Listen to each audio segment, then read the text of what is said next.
On m'entend?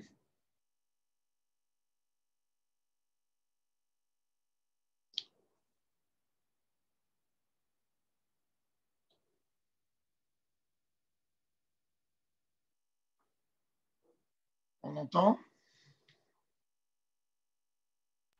Oui, oui, oui, on entend. On entend et on voit. Très bien. Donc, je commence dans 3-4 minutes, d'accord? Je reviens dans 2-3 minutes. Ça marche.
Raph, vous êtes là? Oui, je suis là. Je commence dans 2 minutes.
On commence comme il faut, hein?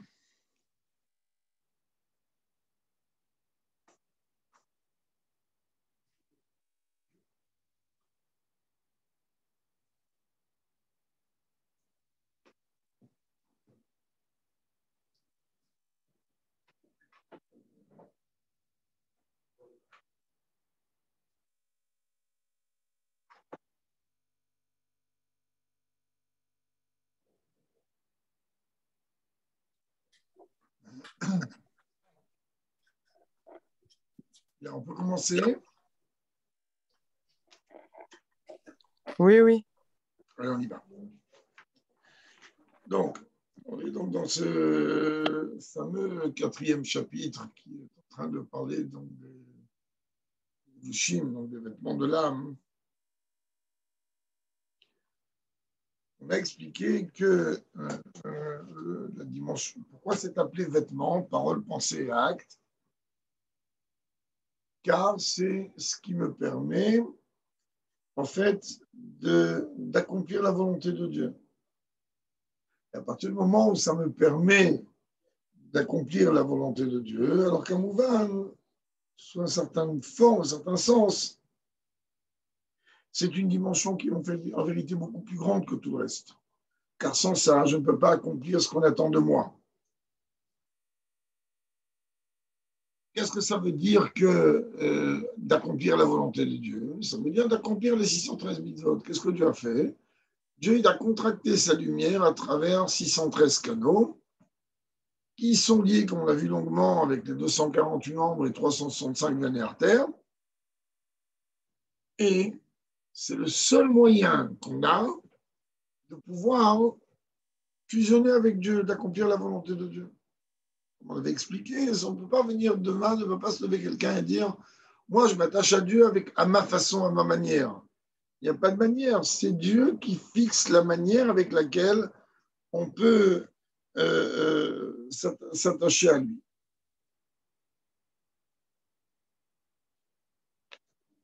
Donc, une autre lumière à part le sujet de l'accomplissement des mitzvot. On a les autres niveaux beaucoup plus raffinés qui sont Dibour et Marshaba. Ils sont là, la parole et la pensée. La parole, c'est de la même manière qu'on utilise maintenant la bouche pour parler des mots de Torah, de la même manière, par cela, les bouches de la parole, ils trouvent une élévation la plus grande. Et la pensée, c'est comme il a expliqué la réflexion que le cerveau va venir utiliser pour réfléchir et s'approfondir sur la Torah. Seulement, on est resté sur une question. Une autre nékouda importante par rapport aux bouches avant qu'on reprenne la suite. À partir du moment où le terme, les termes sont très précis dans Chassidut, de parole, pensée et acte, donc d'expression de l'âme, sont en vérité quelque chose d'extérieur à l'âme. À partir du moment où c'est extérieur, ça veut dire tout simplement que j'ai une possibilité d'avoir d'être capable de dominer ça, de gérer ça d'une façon totale, c'est extérieur à moi. Par exemple, si Dieu préserve, je me mets en colère. La colère elle-même, c'est quoi? C'est un sentiment. Et à partir du moment où c'est un sentiment, ce sentiment, il peut ensuite, je peux être à l'intérieur de moi, ressentir un sentiment de colère, mais crier, m'énerver d'une façon concrète, ça, ce n'est pas une partie de moi. C'est extérieur à moi. Et à partir du moment où c'est extérieur à moi, eh ben, c'est où je vais laisser les expressions de la colère s'exprimer en moi, ou je vais complètement ignorer. Donc, c'est ce qu'on appelle se contenir. Et en vérité, un homme, il peut se contenir sur toutes les dimensions, que ce soit des dimensions d'amour, de crainte, etc. Mais la Nikuda sur laquelle on était resté la semaine dernière, une Nikuda beaucoup plus profonde, on est venu me dire que, à travers l'étude de la Torah, et plus principalement la compréhension de la Torah, on saisit, on prend, si l'on peut dire, la sagesse de Dieu et la volonté de Dieu. Alors, on est venu m'apprendre que la sagesse de Dieu et sa volonté, c'est exactement comme Dieu, c'est Dieu lui-même. Donc, totalement au-delà de la compréhension de l'homme et des limites de l'homme. Alors, comment une chose comme ça peut être possible? Alors, il nous répond. Et là, on va voir dans les mots. Ve'af, l'akadosh baruch hu, nikra en sof, ve'ligdulato en cheker, ve'let marshavati sabeklal. Et même si en vérité, Dieu est appelé l'infini, et sa grandeur n'a pas de limite, et aucune pensée ne peut réellement le capter, c'est-à-dire aucune pensée humaine n'a les capacités de pouvoir saisir Dieu. Alors, si je n'ai pas de capacité de saisir Dieu, automatiquement, à ce moment-là, aucune pensée n'a la capacité de saisir et de comprendre la volonté et la sagesse de Dieu en traduction. Aucune pensée ne peut bien comprendre ni la Torah, qui est la sagesse de Dieu, ni les mitzvot. Alors là, on a un problème. Comment on peut arriver à ça?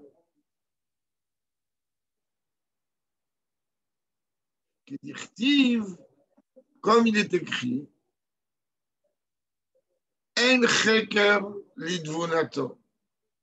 Il n'y a aucune possibilité d'analyse qui mène à une compréhension de Dieu. Alors maintenant, j'ai un problème. D'un côté, on est en train de me dire, peu importe jusqu'où je vais pouvoir pousser l'analyse pour comprendre et capter Dieu, je n'arriverai nulle part. Et d'un autre côté, on me dit quoi, Ortiv? Arker Eloka. Timtsa. Pas. Le prophète Iov, il me dit, oui, vas-y, fais une recherche, fais une enquête. Et tu vas arriver à comprendre, à capter, à saisir Dieu. D'un autre côté, on me dit, mais pas du tout. La volonté de Dieu et la sagesse de Torah et Mitzvot sont partie intégrante de Dieu lui-même, donc il n'y a aucune analyse qui peut te mener à une compréhension. Alors quoi? Mieux que ça, le Tanya, il apporte encore une autre phrase. Kilo marjvotai marjvotechem. Car mes pensées ne sont pas les vôtres. En deux mots, on se trouve ici face à une contradiction. Il y a une dimension qu'on est capable de comprendre, qui est celle que Dieu ne peut pas comprendre. Ça, on est capable de comprendre qu'on ne peut pas comprendre Dieu. Mais d'un autre côté, il y a, oui, une demande qui vient et qui me dit, oui, recherche Dieu. Comment ça peut aller ensemble? Comment ça peut aller ensemble? Dieu est au-delà de l'intellect humain. C'est beaucoup plus facile pour moi de comprendre que Dieu n'est pas accessible a priori à l'humain que de comprendre, non, cherche Dieu, tu vas le trouver, vas-y, avec l'étude, tu vas arriver à quelque chose. Là, l'Admour Zaken, il va venir expliquer qu'il est vrai que la sagesse de Dieu et la volonté de Dieu sont au-delà totalement de la compréhension humaine. Malgré tout, qu'est-ce que Dieu a fait? Dieu, il a contracté et sa pensée et sa volonté pour les faire, si l'on peut dire, descendre et les habiller dans des dimensions matérielles de Torah et Mitzvot, de manière à ce que l'intellect de l'homme, il va pouvoir par cela capter quelque chose et fusionner avec Dieu. En deux mots, lorsqu'on étudie la Torah, il y a oui des dimensions de la Torah dans son sens élémentaire qu'on est capable de comprendre. Lorsque on étudie la raison du pourquoi du comment des mitzvot, et qu'on applique une mitzvah, ok, on applique une mitzvah. Pessah, on a mangé des matzot. Pessah Sheni, c'est un minag, c'est autre chose, mais d'une façon concrète. Est-ce qu'on sait qu'est-ce que représente réellement une matzah? Oui et non. Pour que je puisse comprendre réellement qu'est-ce que représente une matzah, alors j'ai besoin de finer dans ce que l'on appelle la sagesse de Dieu, donc la Torah, et même le niveau les plus hauts qui sont les parties cachées de la Torah. Et à partir du moment où je vais être capable de comprendre qu'est-ce que représente une matzah et que je vais accomplir le fait de manger de la matzah. Mais comme on l'a dit au shiur précédent, n'oublions pas qu'il y a besoin de Hashan, Olam, Shana, Nefesh. C'est-à-dire qu'on ne peut pas. Je vais manger aujourd'hui de la matzah, je n'ai pas de bracha à faire, si ce n'est motzi ou pour certains sfaradim mezonot, mais ce n'est pas de la matzah que je mange, c'est une nourriture. Mais le soir du 15 Nissan, cette même matzah qui aujourd'hui représente une nourriture à l'état brut, eh ben, le 15 Nissan, elle devient une mitzvah. C'est-à-dire, on est en train de mettre en application la volonté de Dieu.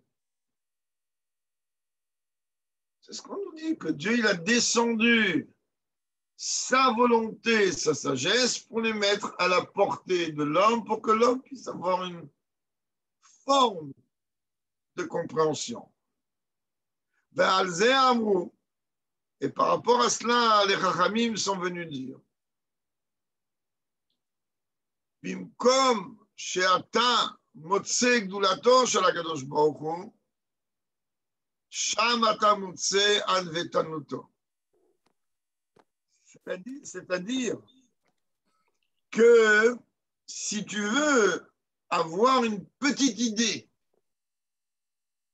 de la grandeur de Dieu, tu n'as qu'à tout simplement réfléchir sur la dimension, entre guillemets, d'humilité de Dieu. Ça veut dire quoi, humilité de Dieu? Ça veut dire tout simplement que Dieu est venu se mettre, si l'on peut dire, à la portée de l'homme par le biais qu'il est en train de mettre la Torah et les mitzvot à la portée de l'homme.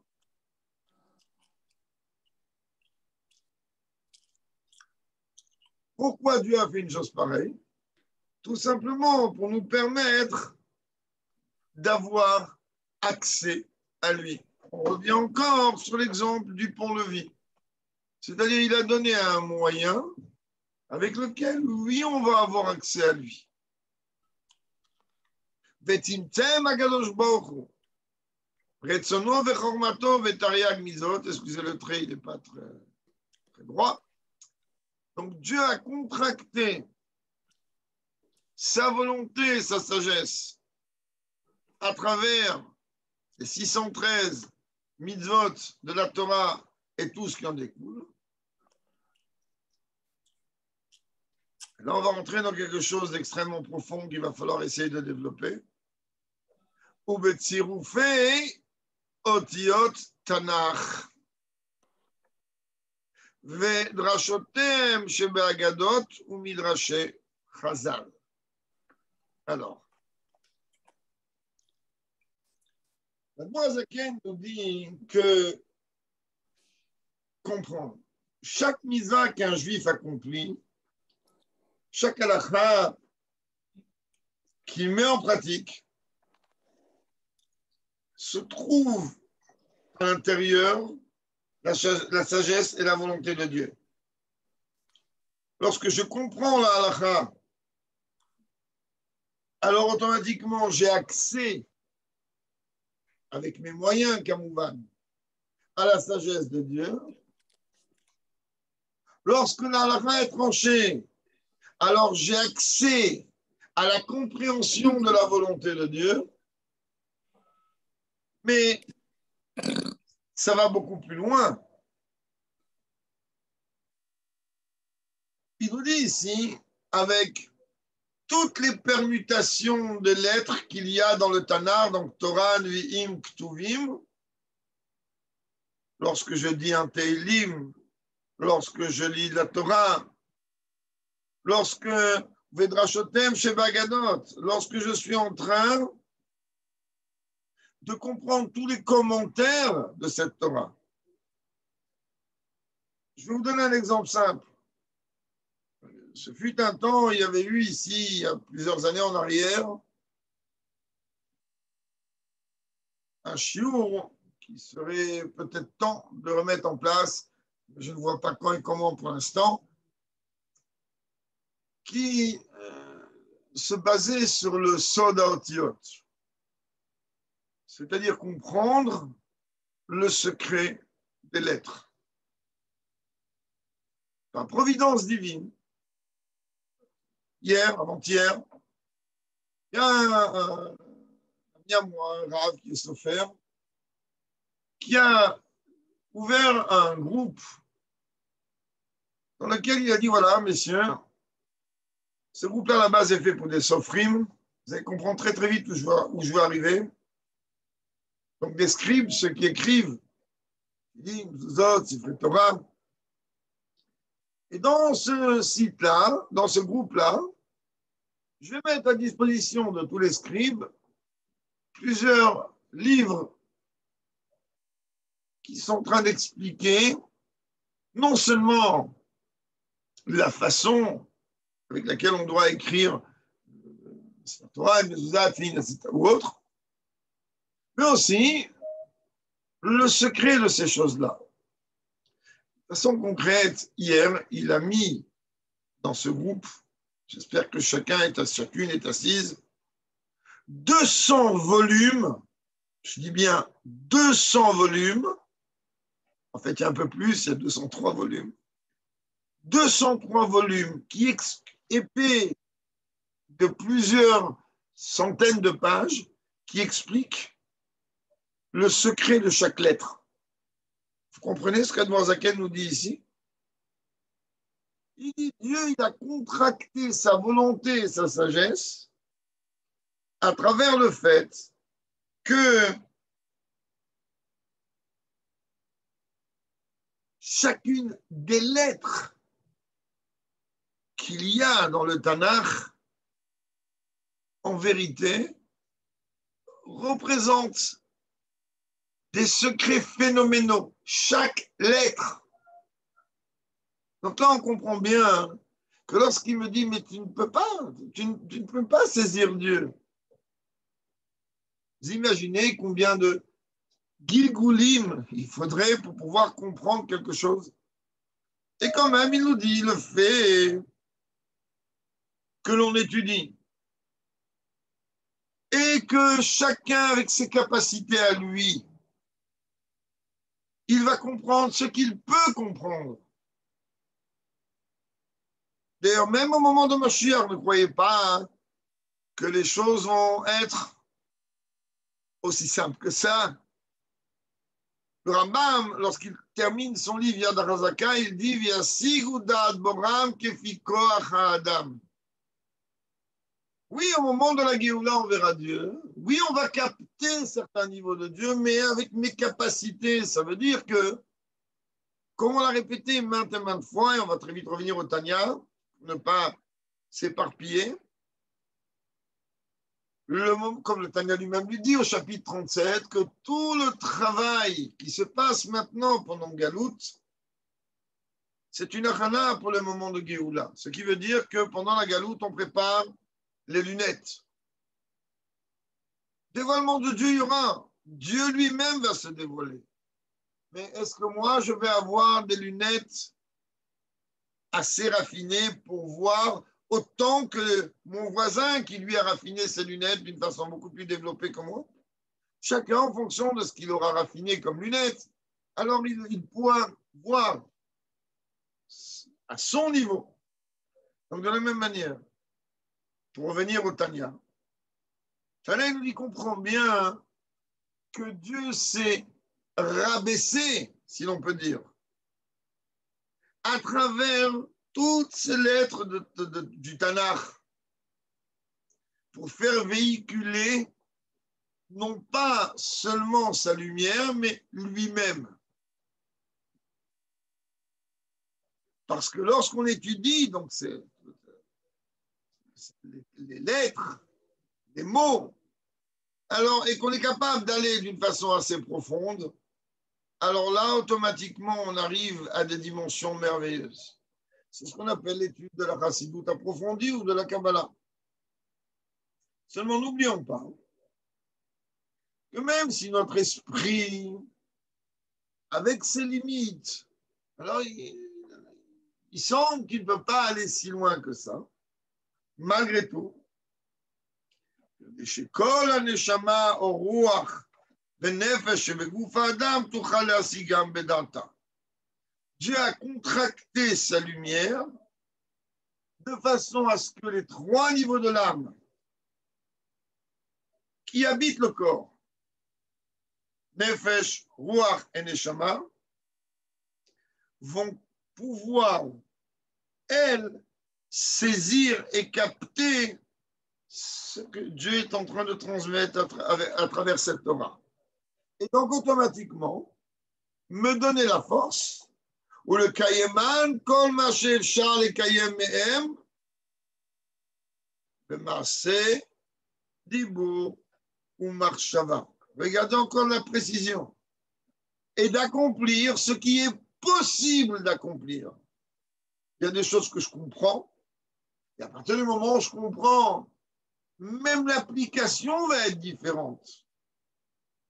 Si je comprends qu'est-ce que représente réellement le jour de Shavuot, si je comprends qu'est-ce que représente réellement Sfirat HaOmer, vous croyez que quoi? Que je vais vivre Shavuot de la même manière que quelqu'un qui ne comprend rien? Ou je vais vivre ce moment où je vais dire la bracha du conte du Homer comme quelqu'un qui fait ça tout simplement machinalement? Alors il dit, comprends bien hein, que plus tu vas pouvoir approfondir ton esprit à la compréhension des choses, et plus lorsque tu vas accomplir ce que tu pourras accomplir, eh ben, tu pourras l'accomplir d'une façon assez parfaite parce que tu vas y intégrer ta pensée, ta parole et ton acte. Ça veut dire que l'acte, il ne va pas être un acte machinal, il ne va pas être un acte brut, il va être un acte accompagné d'une forme de perfection car il y a une intention, il y a une pensée, etc. Par cela, תתלבש בכל 10 פרינותיה בשלושה לבושים אלו. Et donc, à travers l'étude de la Torah et l'accomplissement de mitzvot, ben, tout simplement, la Neshama, et en fait les trois niveaux, Nefesh, Ruach, Neshama, ils vont venir en vérité s'imprégner, s'habiller dans ce que l'on a appelé les trois vêtements, c'est-à-dire pensée, parole et acte.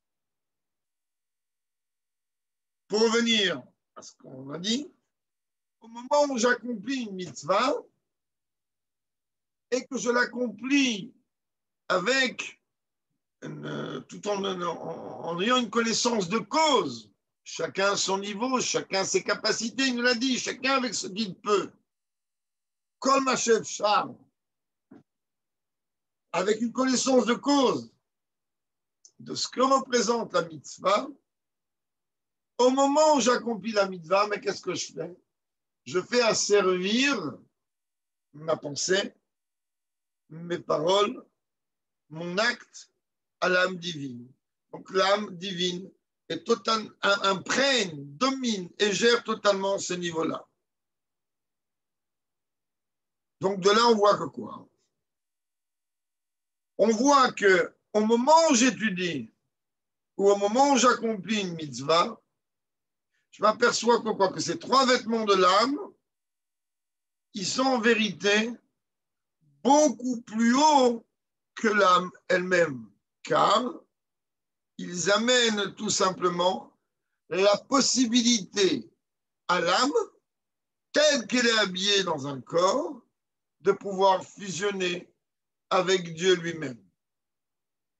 Et d'ailleurs, nous dit la Zaken, la reine Nimshela Torah le Maïm. C'est ça que parmi les différentes comparaisons avec lesquelles on compare la Torah, l'une d'entre elles, la plus courante, la plus peut-être connue, c'est que l'on compare la Torah à l'eau. Quelle est la fonction de l'eau?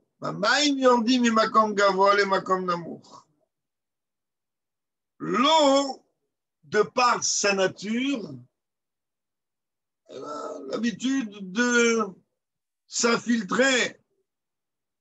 Mais en règle générale, l'eau, quand on parle de s'infiltrer, elle s'infiltre des niveaux les plus hauts vers les niveaux les plus bas. Contrairement à la lumière. La lumière, elle est canalisée, elle est dirigée. Alors, la Torah est aussi comparée au feu. Elle permet aussi une élévation du bas vers le haut. La Torah est comparée au vin. La Torah est comparée à l'huile. La Torah est comparée au lait. Alors, lorsqu'on parle de Torah comparée au vin, tout le monde le sait. Le vin, c'est la valeur numérique 70, yain. De Yud et un Nun, ça fait 70. C'est la même valeur numérique que Sod. Lorsqu'on veut comparer la Torah à l'huile, alors ça aussi tout le monde le sait. L'huile est un liquide qui ne se mélange avec aucun autre liquide. Et peu importe quel liquide nous allons mélanger avec, mais l'huile va toujours se mettre en surface. Alors, les secrets de la Torah sont comparés au vin et les secrets de la Torah sont comparés à l'huile. Quel rapport maintenant avec le lait? Il n'y a pas que le lait, il y a aussi le miel. Devash v'chalav tahat leshonecha, nous dit le Shlomo HaMelech dans Shir HaShirim. Le lait, l'une des raisons qui est donnée, c'est que la valeur numérique du mot lait, c'est 40. Ça représente tout simplement les 40 jours, entre autres, dans lesquels Moshe Rabbeinu est monté rechercher la Torah. Mais on ne va pas trop s'étaler. Là, ici, la Zaken reste avec l'idée de base que la Torah est comparée d'une façon la plus courante à l'eau. Et donc, il me dit, de la même manière que la nature de l'eau est de descendre des niveaux les plus hauts, des sources les plus hautes, vers la terre, le niveau le plus bas, de la même manière. Car la Torah yarda mimakom gvoda. De la même manière, la Torah telle qu'elle est dans son essence, elle descend de cet endroit chez I, car comprenez bien, cette Torah elle-même, Retsono, Chormato, Idbarech, Ve'oraita vekuchabriru kulachat, qui est pas moins que la volonté et la sagesse de Dieu, et comme nous dit le Zohar, Oraita, la Torah, vekuchabriru et Dieu ne sont qu'une seule et même entité. Et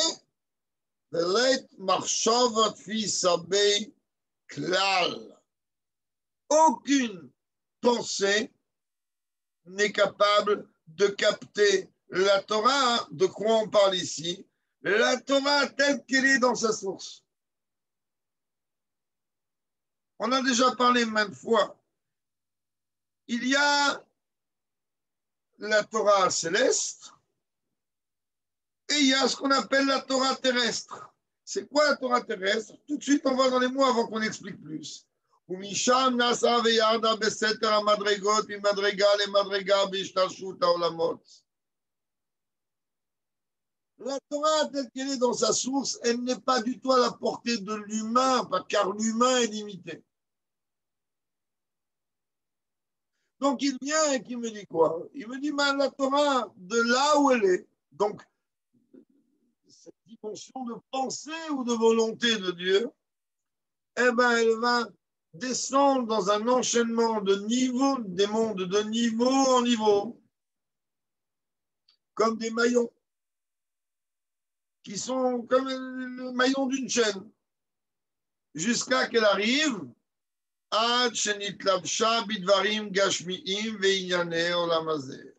jusqu'à qu'elle va s'habiller à travers des choses matérielles et à travers ce monde-là, dans sa matérialité, en traduction, Shenov mitzvot Torah kechulan ve'ilchoter, sont en vérité la grande majeure partie de la Torah et des mitzvot et tout ce qui en découle. On voit bien que quoi? Que lorsqu'on doit accomplir une mitzvah, ben une mitzvah, elle est dans sa matérialité la plus totale. On va prendre des tefilines, c'est fait à base de cuir. On va prendre des tzitzit, c'est fait à base de laine. On va prendre un loulav avec les quatre espèces, c'est du végétal. La grande majeure partie des mitzvot, c'est quelque chose d'essentiellement matériel. Pourtant, on vient de le dire, la source, elle est gigantesque, elle provient, elle émane directement de la volonté de Dieu. Maintenant, il y a effectivement d'autres mitzvot qui, elles, paraissent beaucoup plus spirituelles que matérielles. On a l'impression que c'est spirituel que matériel. Par exemple, si on prend la mitzvah la plus importante du moment, qui est celle de l'amour du prochain, alors on se dit, ok, ben l'amour, c'est un sentiment, c'est pas une mitzvah matérielle, j'ai besoin de... J'aime mon prochain comme moi-même, c'est un sentiment. D'abord, il faut comprendre que ce n'est pas un sentiment. Car même l'amour et la crainte de Dieu, c'est une mitzvah matérielle. Ah, vous avez vu quel rapport? Comment c'est une mitzvah matérielle? Comment c'est une mitzvah que je vais accomplir avec mon corps? Ben, c'est pas compliqué. Quand on aime quelqu'un, quand on le voit, le cœur y bat. Cette pulsion différente du cœur, ben, c'est une réaction matérielle, physiquement matérielle. Pareil quand on le craint, le cœur il va battre d'une autre manière, mais d'une façon concrète. On voit bien qu'à l'intérieur de nous, il y a un mouvement matériel. Mais le rabbi va plus loin. Le rabbi a expliqué cette écouda dans Tanya en disant, mais comprends, aimer ton prochain comme toi-même uniquement dans ta tête et dans ton cœur, ça ne suffit pas. Tu vas aimer ton prochain, tu vas l'aider.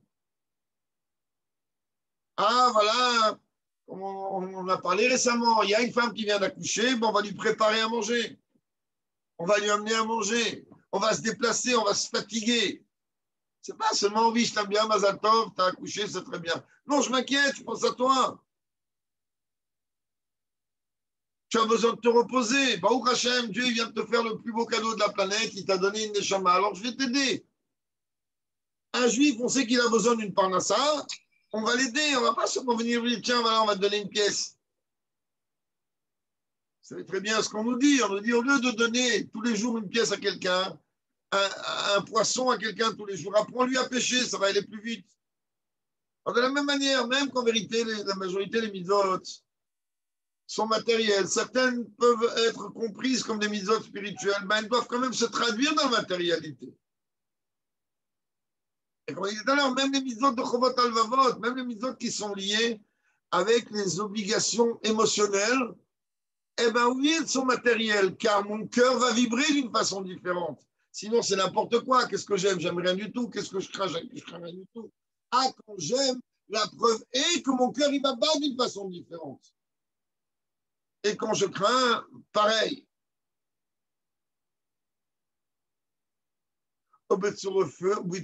C'est pardon, Otiot Gashmiot, Bedio al Sefer, Esrim ve'arba Sfarim shebatorah nevi'im uktuvim. Et là, il me dit que tu comprennes bien. Il y a tout un tas de combinaisons de lettres. Le Zohar vient nous dire qu'est-ce que c'est que la Torah. Et la Torah, c'est un feu noir apposé sur un feu blanc. En termes matériels, tout simplement, on est en train de parler de lettres à base d'encre et par l'entremise d'une plume ou d'un roseau apposé sur du parchemin.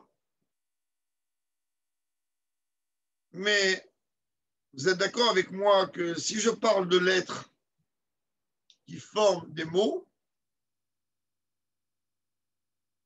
et que ces lettres sont à apposer sur un parchemin, à partir de là, sur le parchemin, je vais avoir les lettres écrites en noir et le blanc. Il y a un blanc tout autour des lettres. S'il n'y avait pas d'espace, s'il n'y avait pas de blanc autour des lettres, il n'y aurait que du noir. C'est comme s'il fait prendre un pinceau, comme je fais là avec le jaune, je ne sais pas quoi, l'orange. Je vais tout badigeonner. Là, on voit encore les lettres, mais on ne verrait rien. Le blanc de la Torah, mesdames, c'est la partie cachée.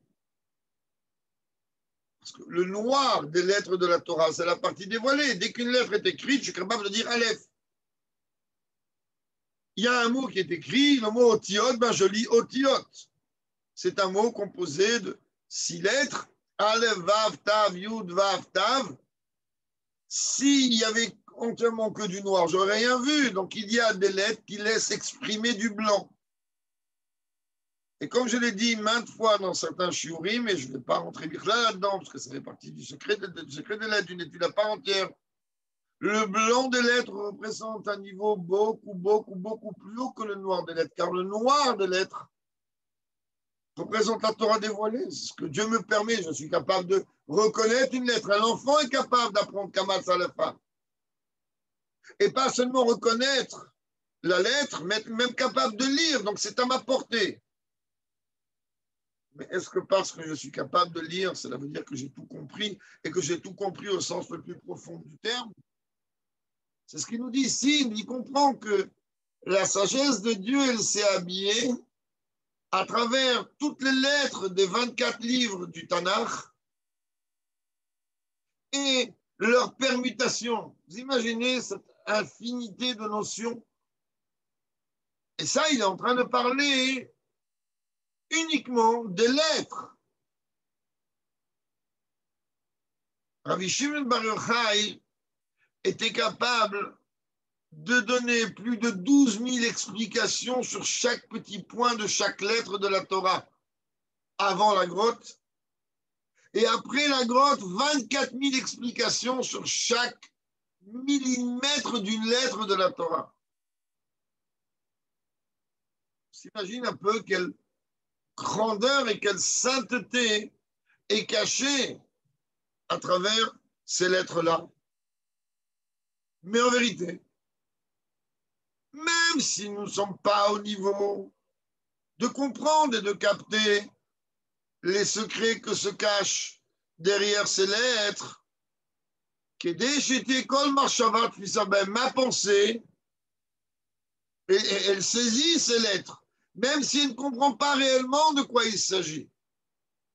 C'est l'une des raisons pour lesquelles que le Rebbe dit que lorsque l'on prie, il faut toujours prier avec un sidour ouvert.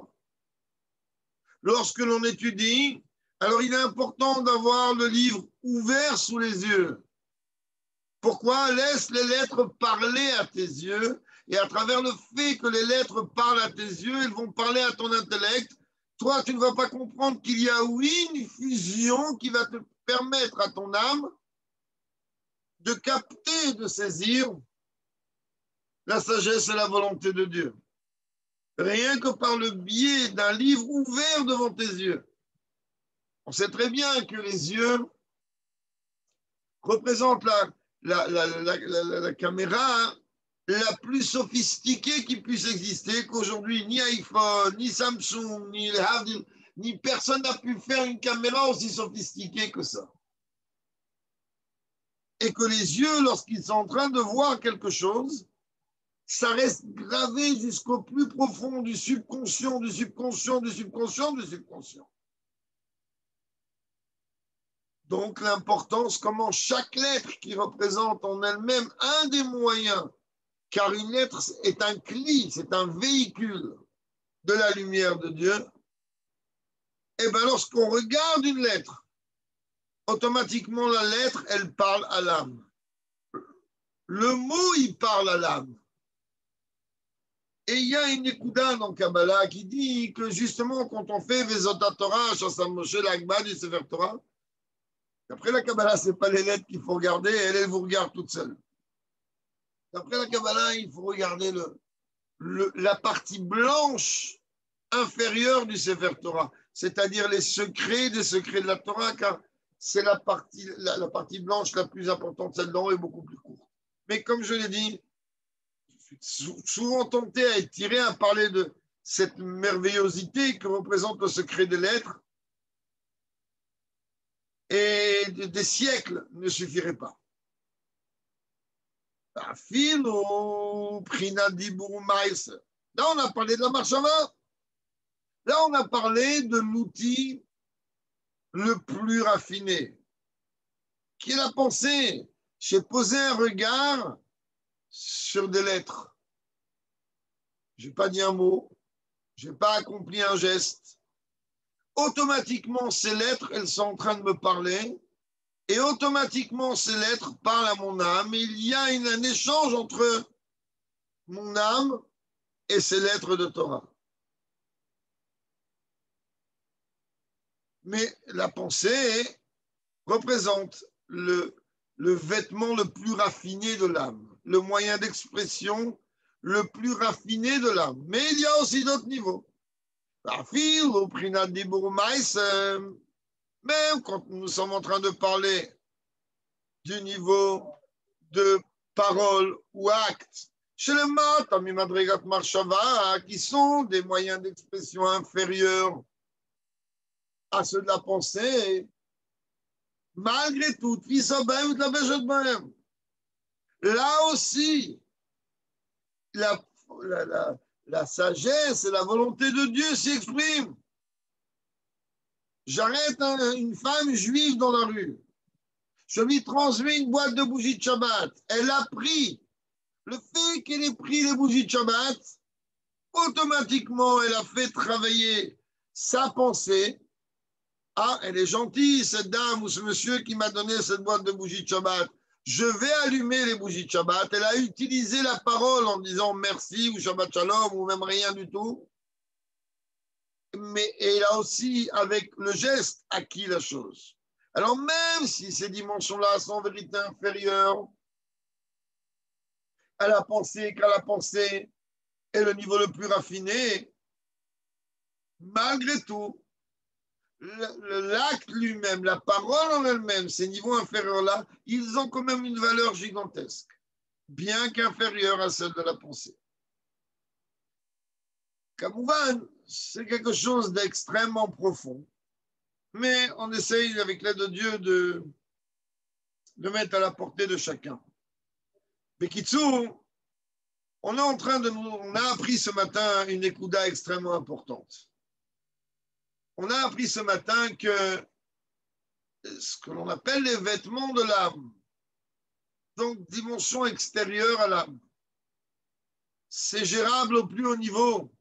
Je peux gérer mes paroles, faire attention à ce que je dis, je peux gérer mes actes, et même ma pensée, je peux gérer. Et automatiquement, lorsque je vais canaliser que ces pensées, paroles et actes vont être utilisés uniquement au service de l'âme divine, alors automatiquement, je vais permettre à l'âme divine de s'élever à des niveaux beaucoup plus hauts. Et puisque ces vêtements-là, tout extérieur à l'âme, permettent à l'âme de s'élever à un niveau beaucoup plus haut, donc ils ont eux-mêmes une force et une source beaucoup plus haute. Voilà pour aujourd'hui. et qu'avec l'aide de Dieu, qu'on se prépare à Rabbi Shimon Bar Yochai comme il se doit, que l'on puisse donner un kavod à Rabbi Shimon Bar Yochai comme il se doit, avec toutes les parades dans le monde, malgré les différentes restrictions dans toutes les parties du monde. Baruch Hashem, ici en Israël, on est, comme le Rabbi dit, la terre la plus sûre au monde, et avec Baruch Hashem, il n'y a pas du tout de restrictions, même pas chez Rashbi. Cette année, des dizaines de milliers de personnes vont se retrouver à Méron et vont remercier Dieu du miracle que Dieu a fait, que Baruch Hashem, nous sommes en vie, en bonne santé, et prêts à accueillir Mashiach, que cela puisse s'accomplir d'une façon immédiate. Merci beaucoup. Avant que j'ai oublié juste de rappeler que le shiur, il est dédié entre autres pour une parfaite santé pour Achwatou Arié. Achwatou, c'est le nom de mon père, Agav. Achwatou Arié Ben Galia. Voilà, et qu'on n'entende que des bonnes nouvelles dans un bien visible et tangible. Amen, merci beaucoup.